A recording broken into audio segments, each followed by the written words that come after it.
other than financial returns, what makes your company a good investment? How does it benefit the community? Like, why is it a good investment in Malaysia incorporated? Sure.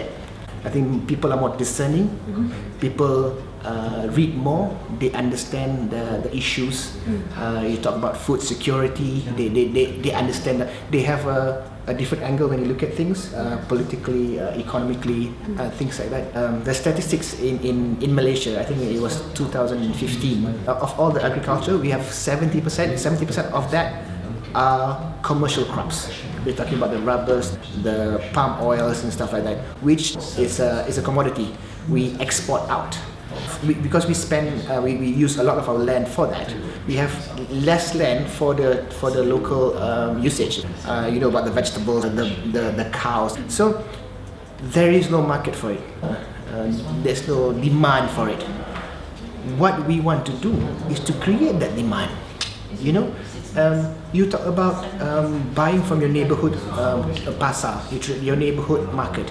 We want you to buy vegetables that comes from a farm or a wholesaler that is like 2 kilometers away from your house. When we scale up, when we go to other cities, that's the whole idea. When we go to Vietnam, you want to buy vegetables from Vietnam. You don't want to buy vegetables from Malaysia. Carbon footprint, you know, all the cost that is embedded into all that, the processes, the supply chain. Also, quite importantly, is the freshness cycle.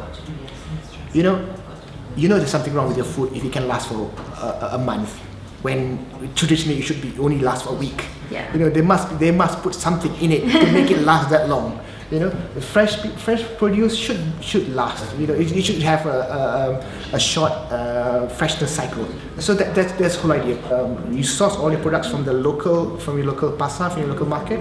I mean, you source your products from the local pasar, your local market. So your carbon footprint is low. I mean, in that sense, the cost structure also, and you also help elevate the local agripreneurs. You create that demand. If you had one message for your investors, what would it be? We like to think that we understand the market. We like to think that we understand where things are moving. The e-commerce space, in terms of the needs of the local community. We want to help build the grocery supply chain in a community. So you can replicate. If you can start one in KL, as what we are trying to do now. If you can replicate that in all over in the region, I mean, that job is done. Even if you make money or not, I mean, that's your job done.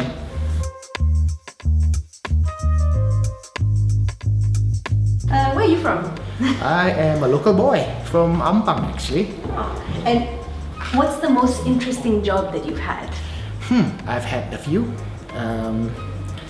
You can give us a few interesting jobs. I have opened a restaurant in Yangon, Myanmar, all by myself for a whole year without the help of anybody. So I was dealing with the local market people, the local contractors. I renovated a hotel lobby in Yangon. So it was interesting. It was not necessarily a fairly easy thing to do, but I made it. It's been 3 years. What made you decide to do that? Well, I am a restaurateur. There was an opportunity. So I said, what the heck, I'm young, I can still make mistake. If I make mistake, I can still bounce back, which I think was one of the better decisions I've made all my life. And what's it called? So if anyone goes there, they can visit. It's called Rasa Rasa, of course, Malaysian. It's a fusion restaurant in downtown Yangon.